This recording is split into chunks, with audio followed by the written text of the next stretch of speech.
Hello, everyone. This is Betsy Wurzel. You're a host of Chatting with Betsy on Passionate World Talk Radio Network, a subsidiary of Global Media Network, LLC. Our mantra is to educate, enlighten, and entertain. The views of a guest may not represent those of the host of the station. Folks, before I introduce you to my wonderful guest, I want to just tell you a backstory. Yesterday, I met Julie Wignall for the first time via the phone, and I had tech issues. And then Julie's back today to interview again. Not only that, I had to change the time on her again today because I was having a repair person come to my washing machine. And I want to tell you something, folks. There's a lot of people who write books on being the light or, showing your shining light. There's very few who back that up with their walk. And I'm going to tell you, Julie Wignall, she walks the walk and not just talks the talk of bringing light into the world. Julie Wignall brought light into my life yesterday and today. So sweet, so kind and understanding, and I would listen to whatever she has to say and read whatever she writes. And I just want to tell you about Julie Wignall, and that's spelled Wignall. She is an award-winning author and writer. She won the International Impact Book Award and the Firebird Winner Award of her book, The Extraordinary Power of Fireflies, How to Shine Your Light Brighter and Transform the World. Julie has experience in business, national politics, international business, the arts, environmental conservation. She is so multi-talented. She is a sought-after speaker, a coach, consultant, and she's a workshop leader, equipping changemakers with tools to align with their purpose and amplify their impact. Julie is here to share how each of us can harness our light to transform the world. Folks, you're not going to want to miss this show. You're going to want to listen to the fantastic, wonderful, kind Julie Wignall. Welcome, Julie, to Chatting with Betsy. Thank you so much. I couldn't have asked for anything nicer. I'm going to have to go on the road with you and use you as my new manager. It's wonderful to be here. It really is. Oh, well, thank you so much. There are people who, because I've interviewed them, who write books about, it's like ironic, about, being kind and showing light. And some of them could be the meanest people. And they don't. It's true. I've had the same experience.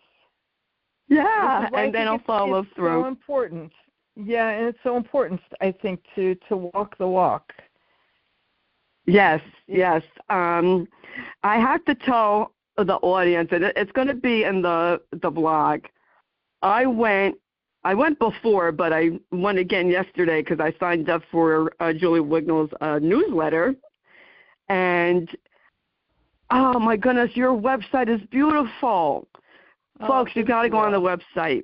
The way the cover of your book, the way you have it on your website is just so spiritual to me.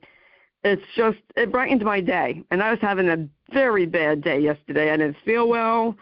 Things were going wrong. I went on your website. It's the honest truth, folks. I went on Julie's website. I looked at the cover of the book. It was beautiful.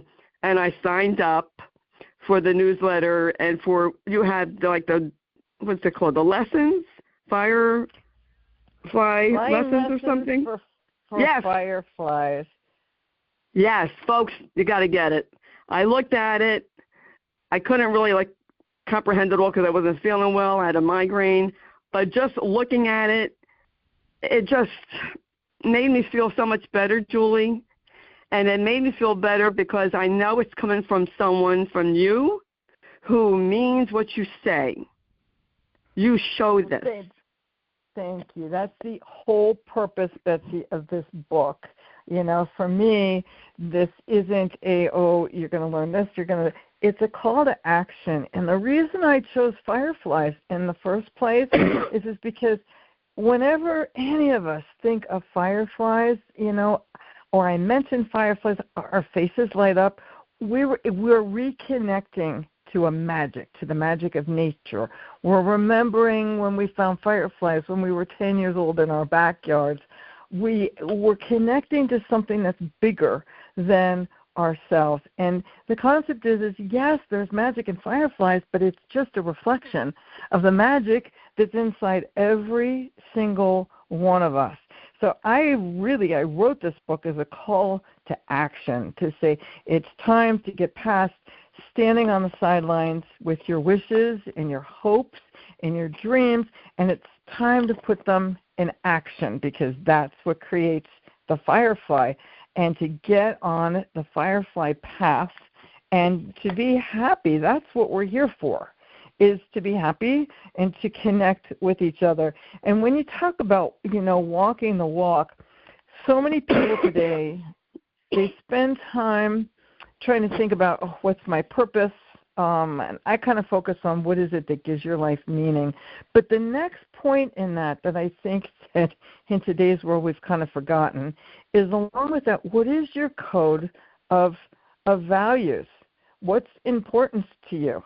You know, is it being authentic and having ethics and being kind? You know, like you said, if my code of values is being kind and then I turn around and I find I'm mean to people, then I'm not really adhering to that code of ethics. And I'm sure you, like me, have seen and talked to the people who go, I'm one with the universe and I am just so aligned with everything. And then they get into their car and they start driving.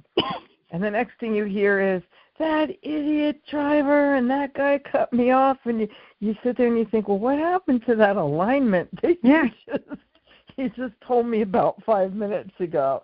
And it's, you know, having that code of values, what is it? You know, not lying, not cheating, being honest.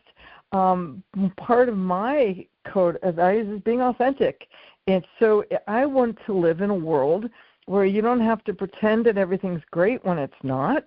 Well, so if that's the world that I want to live in, then I have to be in that place where I go, you know, I'm not having the best of days. Or like you have, I'm frustrated. That's being authentic. And every time you're authentic, every time you share from the heart, you're actually illuminating a pathway and lighting that light for other people to say, oh, Betsy's being authentic, you know, Julie's being honest over here. I can do that too. And then we get to start working in a world where we can really see that light in each other, support each other, encourage each other, and inspire each other. You know, there's too much of this, how do I pull people down? And, you know, sometimes when I'm speaking, I say we seem to, and I don't know how we got here, but we seem to live in a world where the new thing is, I'm right and you're an idiot. And no, let's move beyond that. And I call it in my book, rising in those spaces between, to say we've got to get beyond all that. We've got to be honest and we've got to be authentic. So I actually describe and I define a firefly of the humankind as someone who sees beyond the reality of what is, and they see what can be. And then they take action to create that better reality. And what I've done is, in my book, I have highlighted 20 people from around the world that are doing just that. And these are people who continue to inspire me every day. They're on every continent, and they're in every field, but they're all following their own special and unique path. And I believe that's why we're all here. You know, every single one of us has special and unique gifts, And we have something really important to share with the world. And if we don't share it, think of what the world is missing out on from just sitting on the sidelines and not taking that action. And that is so true. When you're talking, I don't know if you ever heard of this rabbi, but you don't have to be Jewish to listen to him, folks. His name is Rabbi Simone Jacobson. He's with the Meaningful Life Center, and he does this. He has this video about why you should celebrate your birthday, and it touched me so deeply I cried, because we're born to come here on this earth with a mission. We each have our own individual mission to do and to bring light into the world. And so when I hear you talk, Julie, about, fireflies and like illuminating the world that we're in, that just reminded me of why we came into this world. And it really connects with, not that I'm into the Kabbalah, but that philosophy. It has such deep meaning of, and just like when you wake up in the morning, give thanks to God, your higher power, whoever you believe in, that you woke up, right? You woke up another day. And I was almost in a car accident on Saturday. People in New Jersey drive crazy. I looked back and forth. I was at the stop sign, so it would have been my fault.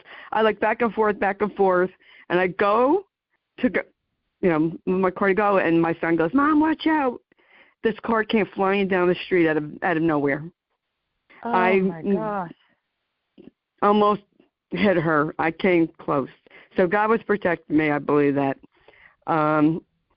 But we're alive for a purpose, and I think each person in your book, you bring that out. And one of the interesting ones, and I know yesterday we talked about it, but this is a new recording. The man from Paraguay who had the music, made instruments. And he's an excellent example of what that is and what this looks like. This is Favio Chavez. Imagine this is a man who loves music. He has no degree. He's got no background, but he loves music and he loves playing.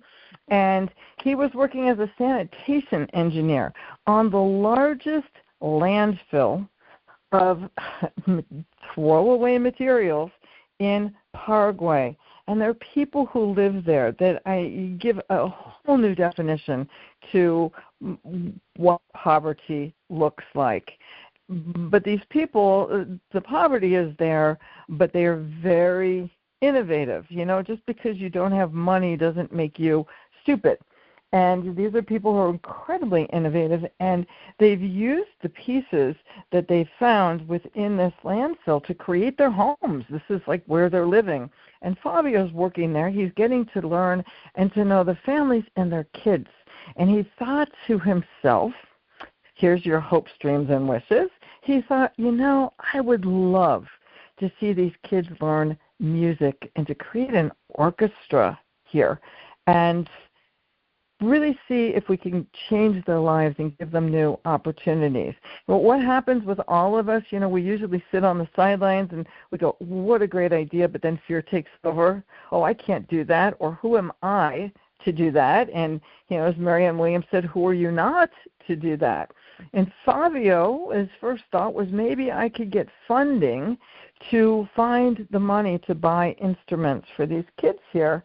And then he looked around and he said, if I could find the funding, chances are I'd give these kids instruments and they'd all be stolen within 24 hours because it's worth money. So instead, he took an unconventional path and he went to the people who were building their homes from pieces from the landfill and said, could you help me? Could you teach me? Can we make musical instruments from the trash in the landfill? And Betsy, they did. They made violins out of discarded car license plates. There's a timpani drum where the sides of it were thrown away medical waste. They used giant X-rays for the drums. They created an entire orchestra. And he calls them today the Recycled Orchestra of Paraguay. The kids themselves, being young, they were very into different music, and he encouraged them to play all kinds of music, no matter what it was.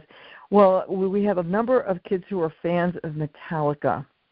So Favio said, go ahead and just write them a letter. Let them know who you are and what you are doing. And most of us would go, oh, why bother? They'll never write back. But you never know.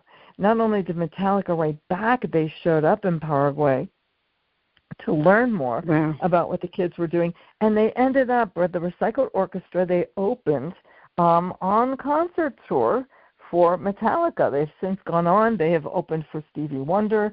Today they travel around the world sharing their music and their story everywhere. But Favio has them all wear these black T-shirts that I absolutely adore. On the back of every one of their T-shirts, their uniforms for the orchestra, it says, the world sends us trash, and we send back music. And I love that. To me, what a wonderful, wonderful motto. The people they've written about, these are people who found different ways to express themselves, to make the world a better place. They're not all making the news headlines. They're not on, the Today Show, the Good Morning America show. They should be probably, but they're too busy doing what they're doing to stop and to say, oh, I've got to tell everybody about what I'm doing, because they didn't do it for the fame, and they didn't do it for their notoriety. They did it to make a difference and to connect with other people in the world. And the kids are still touring today. And as Favio says, having nothing, it's no excuse for doing nothing. So we all, right? We can all do something. And I always say sometimes if you can do this on a global basis, terrific. But if you can only do it within your community, you're changing your community. And if you can only do it within your household and your family, you were talking about this wonderful rabbi, and in the Talmud, and I combine things from every religion in the world, but in the Talmud it says, if you can reach one person and impact their life, then your life is worthwhile and you've made a difference in the world. And sometimes that person is us. If we take care of ourselves, we're telling other people it's okay to take care of yourselves. We have a huge, for example, mental health crisis here in the United States and worldwide, actually. But if you take the time to take care of yourself, mentally, emotionally, and physically, again, you're giving permission for someone else who sees that you're doing this to say, you know what, that's really important. I need to do that too. And that's how these things spread. Absolutely. Yes, Julie, I agree. I'm a huge mental health advocate, big time. I interview a lot of people about mental health, and I say myself, I see a psychologist to deal with post-traumatic stress from caregiving, plus dealing with, grieving, and which helped me immensely. And I tell people that I go to encourage them, because maybe if they hear, oh, Betsy says she'd go, she's not ashamed, I'll go. That's the whole point. That's it. And you know what, Joy? I say this all the time. Don't judge anyone who goes for support, or even if they have to take a medication to get them through a rough spot, because no one knows what life has in store for them. And when life hits you upside the head with a sledgehammer, you're going, and you might need support too. And how would you want people to treat you when you're going through a rough time? Exactly, and that's that importance, I think, of being authentic. I have certainly benefited from dealing with therapists and therapy, and I've spent 40 years studying Carl Jung and his mode of therapy. But, you know, in our society, we talk a lot about the importance of mental health, but we don't do a whole lot about it. You know, having worked within a Fortune 500 corporation, you know, I've had staff members who were going through difficult times, divorce, the loss of a loved one, where you know this is a person who could benefit from therapy. But within the workforce, and within schools as well, within our communities, we say, oh, mental health is so important. But as soon as someone says, yes, I think I could benefit from a psychologist or a therapist, everybody points fingers. And within a corporate situation, this was really sad. I had to suggest and recommend staff members to say, I think that you could benefit from this, but I don't want you to go through our human resources department, and I don't want you to go through the insurance. I want you to see if you can pay out of pocket, because otherwise they're going to put this on your file. And when you want to go for another position and you want to climb up the ladder, they're going to go, maybe he's unstable. That's not what we're supposed to be looking at this for. You want to say this is a person who took care of themselves. So, and actually, I'll tell you another one of the people that I wrote about, Lisa Gershwin. Sure, go ahead. She is we call her in the field of marine biology, we call her the jellyfish guru. She has been a road scientist. She is known the world over as the world's foremost authority dealing with jellyfish. And you think, this is this crazy little animal without a backbone that's in the ocean. How important is it? Lisa has actually consulted with the Defense Department in Australia, where they had an area where they had submarines and in the water. So this is not a place you want to be, says Lisa, because there's too many jellyfish. It's going to clog your intake pipes. So she's worked the world over. Lisa was in her early 40s when she finally got diagnosed and discovered one of the issues she had been having socially all these years ago was that she's got Asperger's. And today she calls herself an Aspie baby. She is very forward with this, and it's like, you know what? I might have this great reputation, but I have to deal with different mental health issues, and I'm going to continue to do this. And today, Lisa lives in Tasmania. She actually ran for a position in Parliament there based on an entire mental health platform saying we've got to pay attention to this more. But yes, it's when people like you or me or Lisa stand up and say, yes, I use therapy. I mean, this is part of what gives me balance in my life. I know when it's time to check in, and I know when I can take a break from it. But if we want to continue to grow, we always need to be looking at ourselves. Yes. And you know what? I do interview a lot of people about mental health. It's a shame that in corporate America, especially and also in the medical field, and police officers and firemen or women, there is a stigma still attached to going for support. Now, I've heard this example used. If you have an injury, if you fell and you fractured your arm, your leg, you could get that fixed. Nobody thinks anything about it. But if you are having mental health issues and you go for support to fix yourself, your mental health, that's frowned upon. And even doctors could get penalized for that. Yes. And that's, that is just not right. I mean, I would rather have a doctor take medication, go for therapy, than to be high, on drugs or drinking booze when he's operating on me, he or she. Exactly. And I worked in a hospital many years ago, and there were doctors known for operating while drunk. Wow. And it's looked the other way. People looked the other way. You didn't dare report it. That's why I really think it's time that we start from the grassroots up. That, I don't see, as much as I'd like to, there are companies that are trying and working at changing things more on a corporate level. But I think a lot of the changes, they start at the grassroots community level. And when we're looking out for each other, when we're supporting each other, when we're encouraging each other to say, oh, gee, you feel the need to go back to therapy, I support that, and let me know if there's anything that I can do that can help along the way. And to be aware of what we're all going through, there's a lot of unrest in the world today. And yes.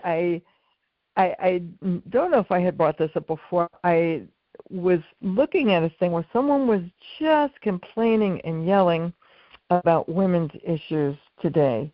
And, oh, we can't do this and we can't do that. And I feel like we've moved backwards.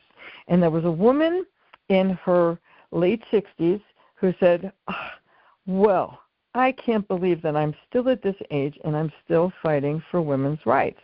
Okay, I get that. She's right. It's frustrating.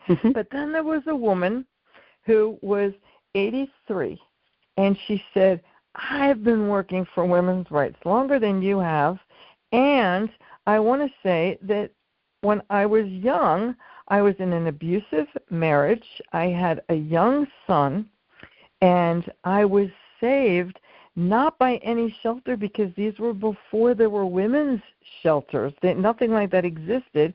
There was a couple in my community that knew what was going on and said, come and live with us. Leave your husband until you get your feet on the ground. And she said, without them, I would not be where I am today. She went on to become a lawyer and found her way. But I thought, we keep looking for politicians and all of these different systems that are in place to help save us, to help make things better. And yes, while we all want to see this, systems change, politicians change. What doesn't change is community. And when we start at that grassroots level, to say that no matter what, if we're going through good or bad, we're there to help each other. We got each other's backs. We're going to support each other, and we're going to build community.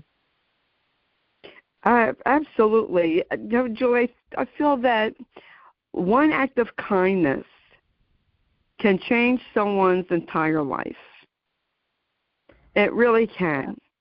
Yes, it can. And I will give a very short story. I know I told you yesterday, but I'll share this with the audience. I worked in a preschool. I'm Jewish. My coworker is Muslim.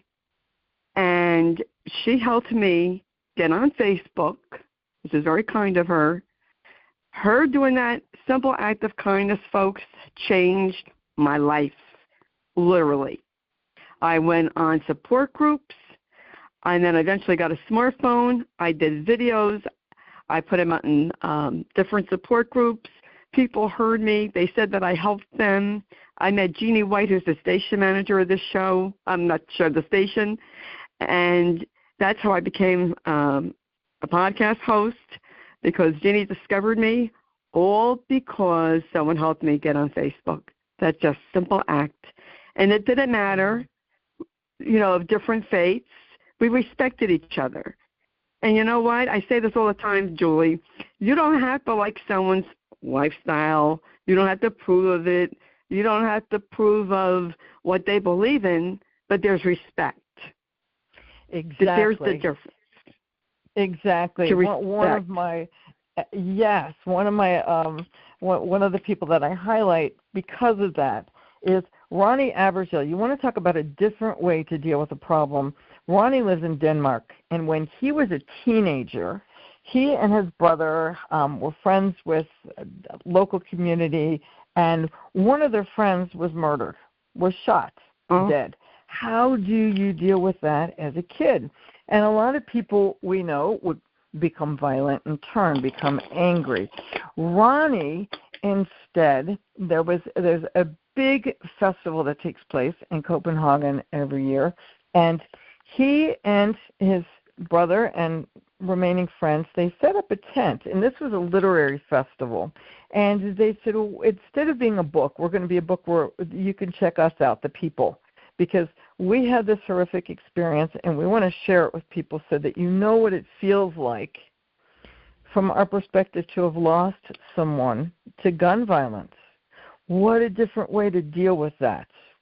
Well, this grew so big, they had lines around the block for 2 days of people who wanted to experience this. And Ronnie went on to found what he calls the Human Library, based on his model of unjudge somebody. And it's like, no, you don't have to agree with somebody's lifestyle, right, with what they do. But you know what? If you don't understand what the immigrant story is, you check out people instead of books. Here's someone who's an immigrant who's going to share their story with you. That doesn't mean you have to become best friends or like them, or, if you don't understand someone's sexual orientation or their gender or whatever. It's a chance to read their book. It's a chance to ask them questions one-to-one so that you can see something through somebody else's eyes. That is so funny that you brought that up in a way, because I'm going to tell you why. Last month, I interviewed someone, Sherry Rosen. She's a publicist in New York City. She was one of the human libraries. She trained, and she went to Brooklyn, because she's in New York, and she went to the human library in Brooklyn and did some kind of an event. So, and because really, she said it was fantastic. Yeah. Right? And the more that we know each other, the more that we understand what each person is going through, the more we connect with each other. And that's really the key to everything are those connections. And connecting with people just as people. And that gets back to that Buddhist principle of the light in me sees the light in you. When you hear people say namaste, that's exactly what that means. I see your light. And that's because we all have a light, no matter what we believe. And to know that there are many different paths up to the top of the mountain. And we want to share those experiences so that we're sharing our journeys. Absolutely. And that's where, storytelling comes in, and sharing our experiences, which connect us, because in this world today, we can connect to anyone, anywhere, and we have instant connection, but we're disconnected, Julie, because you could just disconnect that connection, but then people feel they have a right to berate someone being a bully behind a keyboard. And it's great to connect. And I know I have a friend. She was my first mentor with in the land of dementia. Her name is Marcia Burr, and she would always say, we need to share stories. And she's a great storyteller. We need to share our stories, share our experiences. It brings us together. And we are more alike than we are different. We all bleed red blood. And we all want to live in peace and happiness and safety. We all want the same things. So why can't we do it? Absolutely. Absolutely. I work from 4 pillars. I say every single person on this planet wants to be seen. Every single person wants to be heard. We all want to feel like we're doing something that's meaningful, that we're important. We're important to somebody or to something, or that we what we're doing, our reason for being here has meaning. And we all want to connect to something greater than ourselves. Some people find that in religion, some people find that in community, some people find that in their belief system, but we all want to be part of something that's bigger. And when we start reconnecting, because we've kind of fallen off the bandwagon with that because everything becomes done online, everything becomes done through technology. But I'll tell you, Betsy, there's a wonderful movement that hit Europe that I am just hoping really soon starts making its way through the United States. And this is the concept of doing what they call offline events. This is getting back to using, whether it's libraries or museums or coffee shops, to say, okay, let's put away the computers, let's put away the cell phones, and let's go back to having conversations. And let's do silly art projects, and let's remember how to laugh with each other. And let's do community poetry. Let's do something that helps us remember that we're human and we're connecting with each other. You know, there's so much that AI can do today, but what it cannot do is connect us to each other as human beings. Oh, that's very true. That is, I agree 100%. I think people today, especially young people today, are missing that connection because this is what I hear. I don't know because I haven't dated in over 40-something years. But, you know, they go on these apps, and it's all like, to me, it's not really personal. It's on an app. They have discussions before they meet in person, or I hear about people breaking up over, you know, through a text. Yep. They didn't have that. You know, we met in person. And That's well, I'm true. too chicken to do online dating, but that's not for me. I find, though, I agree. I find that a lot of people in younger generations, though, they are craving connection. They're looking for ways to do this. And that's why one of the things I love is when I work on projects, and I encourage everybody to do the same, I have absolutely had it up into my head with all of these. This is going to be a youth-led movement. This is going to be a senior-led movement. I think we need more human-led movements, and we need a mixture of generations. We need to have people in their 20s mixing with people in their 60s and their 80s and in their 40s, and we also need that 10-year-old that's going to show up and say, when is it time to play? Because we all need to remember to play and that we're supposed to have some fun with all of this. And it's only then when we have all of those perspectives, you know, across the generations, that we're really learning how to move forward. You know, and like I said, and a lot of people are anxious today, you know, from politics to climate change to everything else. But I say we're here right now for a reason. And this is our time to shine. This is not a matter of saying, oh, we need to go back to the way things were. No, as everything it kind of feels like it's falling apart, this is a time to say, how do you want things to be? We are the architects of our future. So stop looking at, again, what's around you and what's happening, and start thinking about what would you like it to be.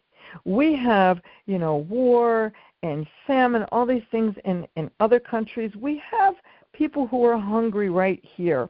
When we establish communities, we need to learn how to take care of one another. If we want wars to stop, we have to show that we can live in peace here, that we don't go around shooting people up, and that there's mental health services when we're feeling a little bit overwhelmed.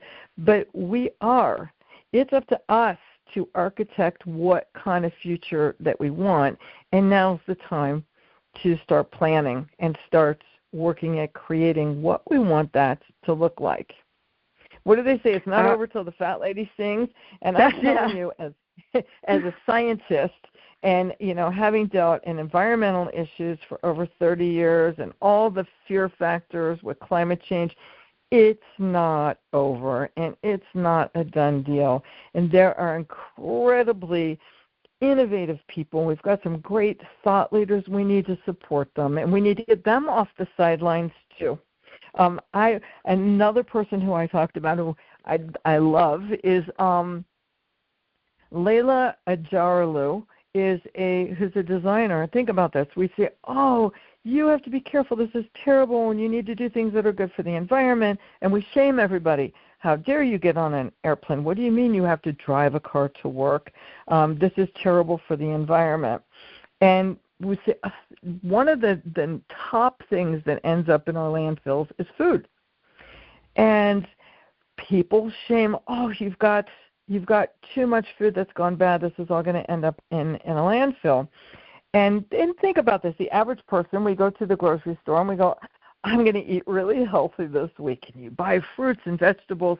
And then you know what? Life happens. And somehow we're eating on the run. We don't have the time to prepare something. And a month later we go back and we've got science experiments that are growing things in the back of our refrigerator. And we go, oh, we're terrible. We're not being very good to the environment. And Layla says, why are we always blaming the consumer?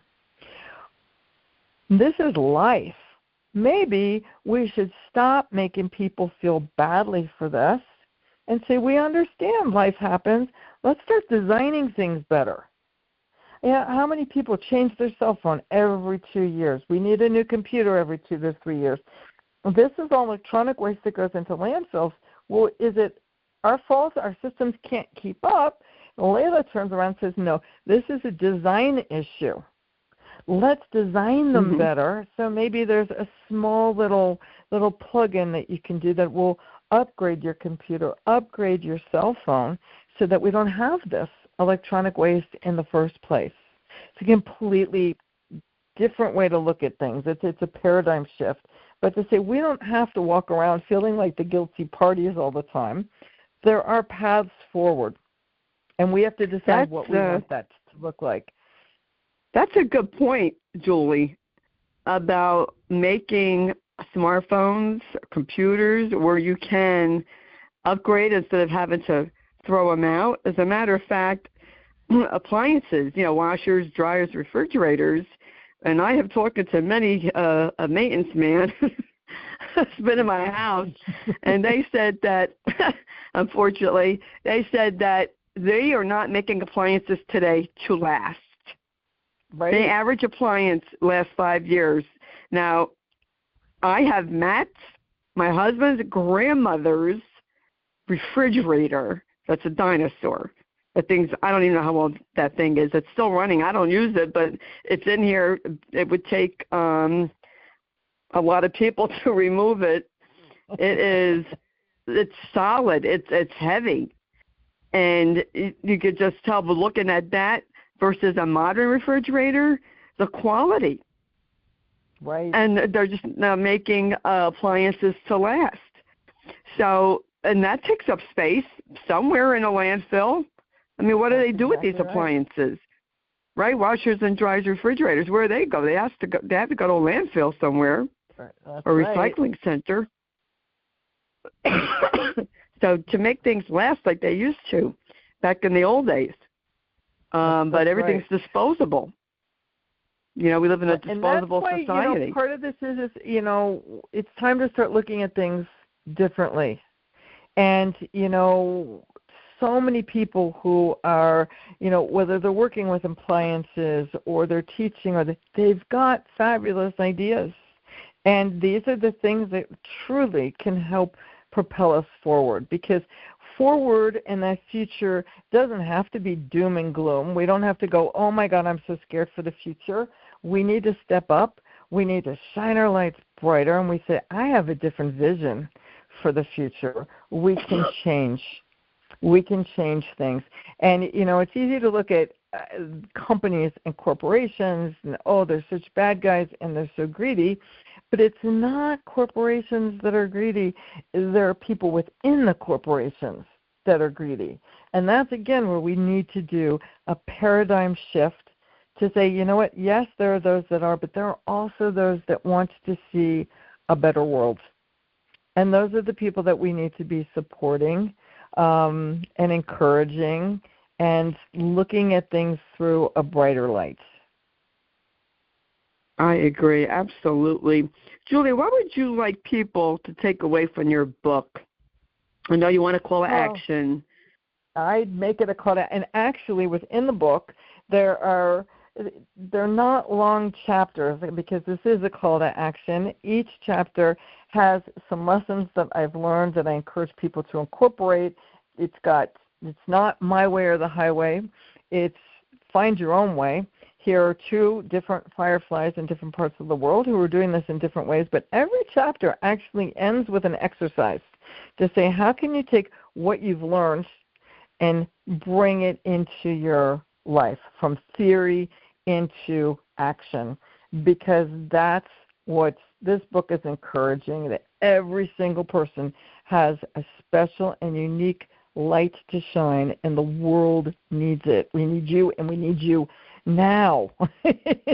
Not yesterday, Absolutely. not tomorrow. We need you like right now. The time is right. And that's why I also have the free download on my website, which is Flying Lessons for Fireflies, which is just 5 exercises just to get you to start shining brighter and to see your own self-worth, to start doing that right now. And that puts everybody on an email list where once a week I send out something that is going to be something to inspire, something to encourage, something to remind you of how special you are. Because I think that's the whole point. People don't realize how special they are, and they are, every single one. Absolutely. I'm looking forward to mine. I am looking forward to receiving mine. Folks, I'm telling you honest truth. I went on the website yesterday, and I signed up.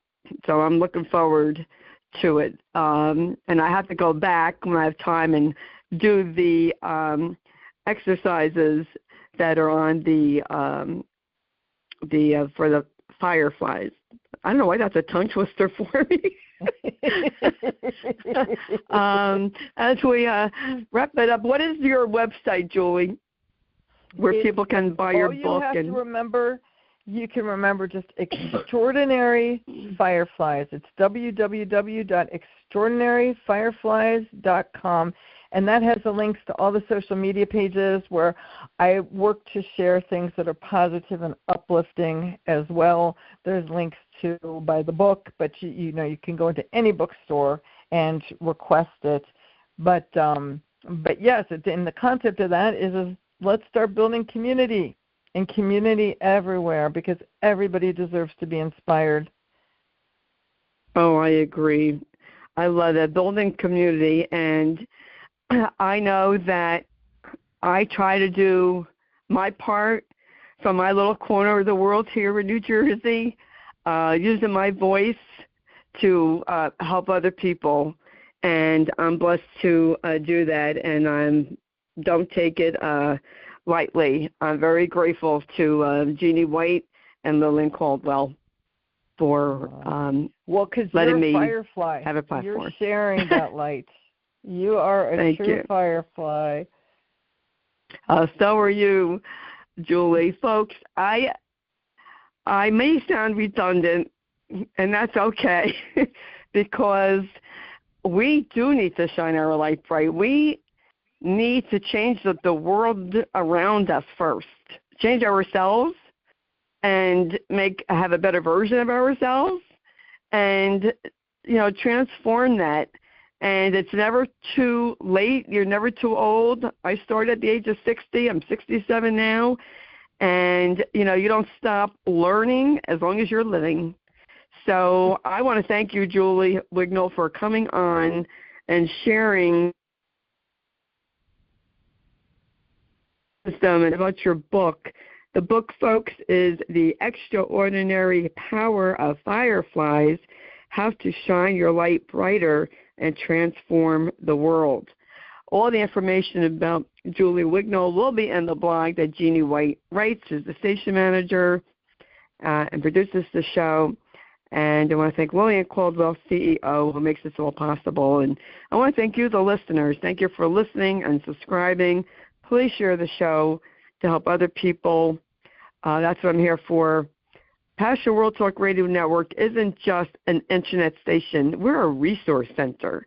You can look up several topics, and you will see a blog for a topic, and you'll see people who are resources.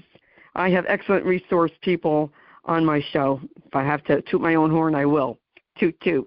I have wonderful guests on because I want everyone to know about resources that I wish I knew about in my youth, caregiving, and, you know, we all need help.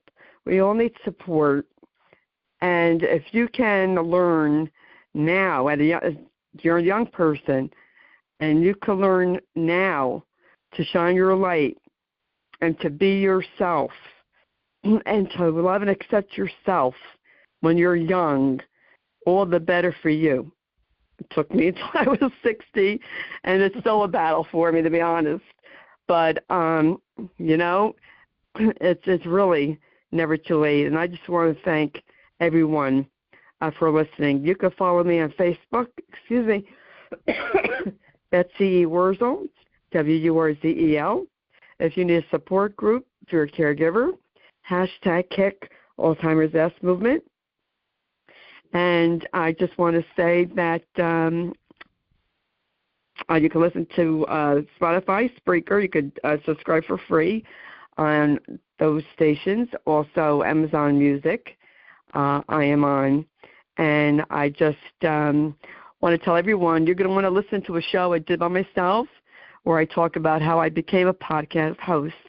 And I made number 17 on the Feed Spot's Top 70 Caregiver Podcast list. So thank you, everyone. And as I always say at the end of my show, in a world where you could be anything, please be kind and shine your light bright, because we need it now more than ever before. This is Betsy Wurzel, your host of Chatting with Betsy on Patriot World Talk Radio Network, a subsidiary of Global Media Network, LLC. Bye-bye now.